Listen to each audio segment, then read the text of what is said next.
Hello guys, welcome back to my channel Swati's corner. और आज है डे 2। पहली दो फुटेजेस एक दिन पहले के हैं, क्योंकि मैं अंदर का वीडियो नहीं ले पाई, इसीलिए शुरुआत से बनाने के लिए मैं यहाँ से ले रही हूँ। तो ये बाहर का KMVN का फुटेज है, ये रिसेप्शन है KMVN का। यहाँ की बुकिंग आप KMVN.in से करा सकते हैं। तो ये है कॉरिडोर जहाँ पे हमारा रूम है। तो आइए चलते हैं, बाहर का व्यू देखते हैं कि कॉरिडोर से बाहर कैसा दिखाई देता है।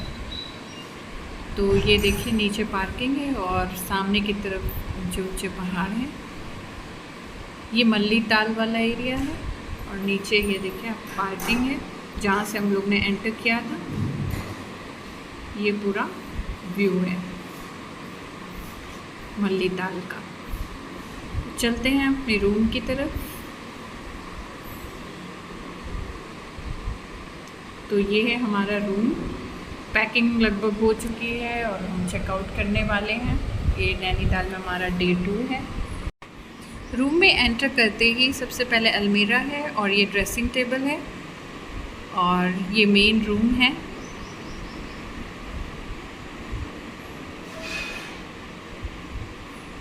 आपको टीवी मिलता है और अंदर भी एक आपको अलमीरा मिलती है और कंबल रज़ाई वगैरह आपको मिलता है। तो वैसे तो ये डबल बेड 2 लोगों के लिए है और 5 इयर्स से ऊपर के बच्चों का वो एक्स्ट्रा चार्ज लेते हैं। पैकिंग लगभग कंप्लीट है। ये बेड है जो हमें मिलता है। एक्स्ट्रा पर्सन का एक्स्ट्रा चार्ज वो ले लेते हैं। तो अगर एक्स्ट्रा पर्सन है तो वो एक्स्ट्रा बेडिंग भी आपको प्रोवाइड करते हैं। तो ये देखिए बाहर का व्यू विंडो से। चलते हैं आगे वाले विंडो की तरफ। यहाँ पे जालियाँ लगी हुई है ना, क्योंकि यहाँ पे बहुत सारे बंदर आते हैं, तो इसलिए आप लोग को जालियाँ लगा के रखनी चाहिए। तो ये देखिए वहाँ पे आपको इंटरकॉम भी मिलता है जिससे आप रिसेप्शन पे और डाइनिंग एरिया में बात कर सकते हैं। ये इनका मेन्यू कार्ड है। तो अगर आप कुमाऊनी खाना खाना चाहते हैं तो वो भी यहाँ पे ऑर्डर कर सकते हैं एक्स्ट्रा चार्जेस पे। ये लंच, डिनर, बेड टी सबका टाइमिंग दिया हुआ है। और ये है हमारा बाथरूम। गीज़र लगा हुआ है। काफ़ी बड़ा बाथरूम यहाँ का है। साफ़ सुथरा टॉयलेट है। यहाँ वाईफाई भी अवेलेबल है और booking charges according to room selected है। आपको बताना चाहूँगी कि डिनर और ब्रेकफास्ट कॉम्प्लीमेंट्री है। तो क्योंकि हमें लेट हो रहा था, और ये देखिए इधर साइड में कॉटेजेस हैं और ये और सारे रूम्स हैं। ये देखिए बंदर जिनकी मैं बात कर रही थी। तो मैं बता रही थी आपको कि जब आप ये बुकिंग कराते हैं ना, तो जो हमने बुकिंग कराई थी उसके साथ आपको डिनर और ब्रेकफास्ट कॉम्प्लीमेंट्री मिलते हैं। तो क्योंकि हमें देर हो रही थी इसलिए हमने पहले ही चेकआउट कर दिया और फिर हम लोग गए थे। ये पूरा गाइड मैप है नैनीताल का। और ये है वेटिंग एरिया। इन केस आपका रूम खाली होने में थोड़ा टाइम लगता है तो आप यहाँ वेट कर सकते हैं। यहाँ पे भी वेट कर सकते हैं। ये रिसेप्शन है। तो चेकआउट की फॉर्मेलिटीज़ हम लोग पूरी कर रहे थे, तब तक मैंने सोचा थोड़ा सा एक फुटेज ले लूँ पूरे एरिया का। तो ये आप देखिए बिलियर्ड्स रूम। और पता नहीं है मुझे ये स्टार्ट है कि नहीं। तो हम लोग चले गए फिर ब्रेकफास्ट के लिए। तो ब्रेकफास्ट की टेबल इस तरह बुफे सिस्टम में लगी रहती है। रात का डिनर भी इसमें कॉम्प्लीमेंट्री है। तो रात का मैं फुटेज नहीं ले पाई थी, तो सुबह का ये है। खाने में आपको काफ़ी वैरायटी मिलेगी। पूरी सब्ज़ी, ऑमलेट खाते तो ऑमलेट, मतलब फिलिंग काफ़ी नाश्ता मिलता है आपको। और ये बाहर की पार्किंग है और बाहर एक छोटा सा पार्क जैसा भी है, थोड़ा सा सीटिंग एरिया उसमें बनाया हुआ है। तो ये देखिए शाम को अगर आप जल्दी वापस आ जाते हैं तो आप यहाँ पे थोड़ा सा रिलैक्स भी कर सकते हैं। सुबह सुबह आके यहाँ पे बैठ सकते हैं अगर आप काफ़ी टाइम लेके नैनीताल में आए हैं तो। और ये बाहर देखिए कितने खूबसूरत गुलाब लगे हुए हैं।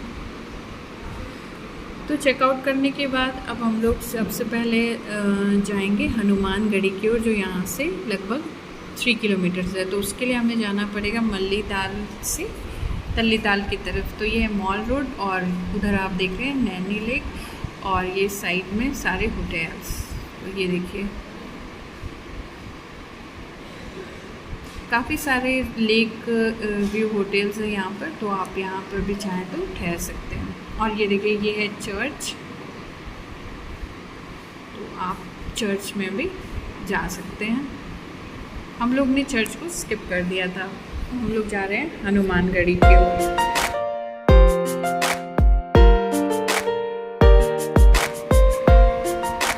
तो देखिए फ्रेंड्स, इस टर्न के साथ ही हम लोग आ चुके हैं तल्ली ताल की तरफ।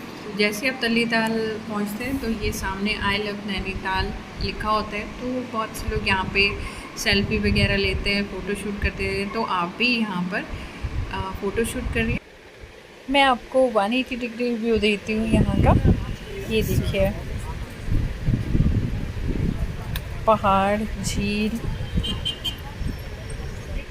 ये पूरा नज़ारा। और जब आप आगे बढ़ते हैं तो नीचे की तरफ आपको दिखाई देती है मछलियाँ।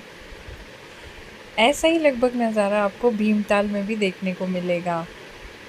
तो अभी हम लोग वहाँ के लिए निकलेंगे और ये सामने ऑपोजिट साइड में आपको बस स्टैंड मिलेगा। यहाँ से आपको अल्मोड़ा, मुक्तेश्वर, हल्द्वानी इसके लिए बसेस रेडीली अवेलेबल होती हैं।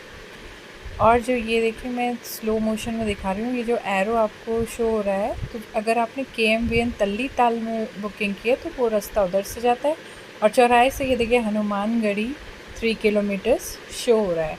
हनुमानगढ़ी वाले रास्ते पर जब हम लोग आगे बढ़ते हैं तो हमें मिलता है धर्मशाला। बहुत सी यूट्यूबर्स ने ये धर्मशाला दिखाई है। तो ये धर्मशाला में बस एक ही ड्रॉबैक है कि इसमें सारे लैट्रिन बाथरूम सब कॉमन है, तो हाइजीन का थोड़ा सा इशू आ जाता है। अदरवाइज़ ये बहुत अच्छी प्लेस है ठहरने के लिए। इसमें भी पहले आओ पहले पाओ वाला सिस्टम है। तो अगर आप जल्दी पहुंचेंगे सुबह तो आपको ज़्यादा मिलने के चांसेस हैं रूम, ठीक है। और अगर ज़्यादा भीड़ होगी तो भी ये प्रॉब्लम है कि आप लेट हो सकते हैं कहीं निकलने के लिए, कॉमन वॉशरूम और टॉयलेट वगैरह होने से। तो अब हम पहुंच चुके हैं हनुमानगढ़ी पे और पार्किंग एरिया में गाड़ी पार्क करके ये जो सामने आप देख रहे हैं ये है हनुमानगढ़ी का मंदिर का मेन एंट्रेंस। तो इसी से आपको अंदर जाना है। साइड में आप कुछ चीज़ें देख रहे हैं, सजावट का सामान है, चाहे तो वो आप ख़रीद के यहाँ से लेके जा सकते हैं। अंदर फ़ोटोग्राफी अलाउड नहीं है। Around half an hour to 45 minutes आपको ये मंदिर घूमने में लगेगा। मंदिर के बिल्कुल एंट्रेंस के साइड से ही आपको ये हिलांस जो यहाँ का सूरज स्वयं सहायता समूह है, लोकल चीज़ें देखने को मिल जाएंगी, जैसे माल्टे का जूस, भटकी दाल और बुरांश का जूस जो मुझे काफ़ी अच्छा लगा, ये ककड़ी की बड़ी, ये सब सिर्फ यहीं मिलते हैं। और मोठ की दाल और वाइल्ड हनी, तो ये सब आप यहाँ से ख़रीद सकते हैं। ये भट है, ये भट भी है ना, ये भट लेना। तो फ्रेंड्स अब हम लोग बोवाली होते हुए जा रहे हैं घोड़ाखाल मंदिर की ओर। घोड़ाखाल मंदिर की ओर जब आप बढ़ते हैं तो आपको लगभग आधा घंटे का समय लग जाएगा। तो अब हम पहुंच चुके हैं घोड़ाखाल मंदिर। घोड़ाखाल गोलू देवता मंदिर में वैसे तो वर्ष भर देश विदेश से पूजा अर्चना करने लोग आते रहते हैं, पर नवरात्रों में यहाँ ज़्यादा संख्या में लोग आते हैं। ये भोवाली से लगभग 5 किलोमीटर की दूरी पर बसा है। घोड़ाखाल का अर्थ होता है घोड़ों के लिए पानी का एक तालाब।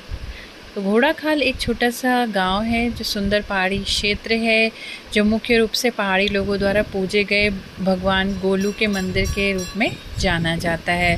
ये समुद्र तल से 2000 मीटर की ऊंचाई पर है। इसे घंटियों के मंदिर के नाम से भी जाना जाता है। ये बहुत ही भव्य और आकर्षक है। यहाँ पर लोग कागज़ों पे अपनी मन्नत लिखते हैं और मन्नत पूरी होने पर यहाँ पर घंटी बांधने की प्रथा है।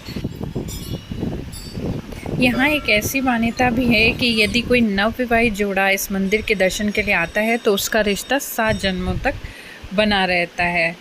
तो यहाँ पर ये भी कहते केवल चिट्ठी भेजने भर से ही यहाँ मुराद पूरी हो जाती है। इस मंदिर से जुड़ी एक कहानी भी है।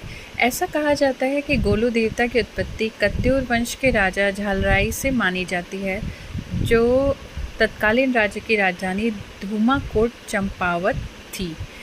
राजा झालराई की 7 रानियां थीं और वह निसंतान थे। तब उन्होंने काशी के बाबा को बुलवाकर यज्ञ करवाया और सपने में उन्हें गौर भैरव के दर्शन हुए और उन्होंने कहा, तुम 8वां विवाह करो, मैं रानी के गर्भ से पुत्र के रूप में जन्म लूँगा। राजा ने 8वां विवाह कालिंका से रचाया और जल्दी रानी गर्भवती हो गई, परंतु 7 रानियाँ कालिंका से ईर्ष्या करने लगी और जब रानी ने पुत्र को जन्म दिया तो उन्होंने उसके स्थान पर सिलबट्टा रख दिया और बच्चे को गौशाला में फेंक दिया, जिससे वो बालक जानवरों के पैर तले कुचलकर मर जाए। परंतु बाद में जब वो वहाँ पहुँची तो उन्होंने देखा कि गौशाला में जो गाय है वो घुटने टेक कर अपना थन उसके मुँह में डालकर उसे दूध पिला रही है। उसके बाद रानियों ने उस बालक को उठाया और संदूक में डालकर काली नदी में फेंक दिया, परंतु ईश्वर के चमत्कार से वह संदूक तैरता हुआ गौरा घाट पहुंचा, जहां एक मछुआरे ने उस संदूक को देखा और उससे बच्चे को निकालकर बचाया। मछुआरे के पास ही वह बच्चा रह के बड़ा होने लगा। एक दिन उसने कहा कि उसे घोड़ा चाहिए, पर मछुआरे ने पैसे न होने के कारण उसे एक लकड़ी का घोड़ा बनवा दिया। बालक उस काठ के घोड़े को देखकर खुश हो गया और उस पर बैठ गया और उसके बैठते ही वो घोड़ा दौड़ने लगा। ये देखकर सभी गांव वाले चकित रह गए। दौड़ते दौड़ते वो ऐसी जगह पहुंचा जहां वह 7 रानियां नहा रही थीं। वो 7 रानियां जहां नहा रही थी वहां पहुंचकर उन्होंने उनकी बात सुनी तो उन्हें पता चला कि उसकी माँ के साथ क्या षड्यंत्र हुआ है। तो उसने कहा कि पहले मेरा घोड़ा पानी पिएगा तभी बाकी पिएंगे। तो इसकी शिकायत रानियों ने राजा से कर दी। राजा ने जब बालक को बुलाया तो उसने सारी सच्चाई बता दी और रानियों ने जो षड्यंत्र रचा था उसके बारे में भी बता दिया। तो राजा ने फिर उसे अपना पुत्र मान लिया और फिर वे राजा बनकर जगह जगह न्याय सभाएं लगाने लगे और इस प्रकार न्याय देवता के नाम से प्रसिद्ध हो गए। मंदिर से ही आपको नैनीताल झील भी दिखाई देगी। ये देखिए जहाँ मैंने एरो दिखाया है फोकस करके, ये देखिए मैंगो शेप में पूरी झील आपको दिखाई दे रही है।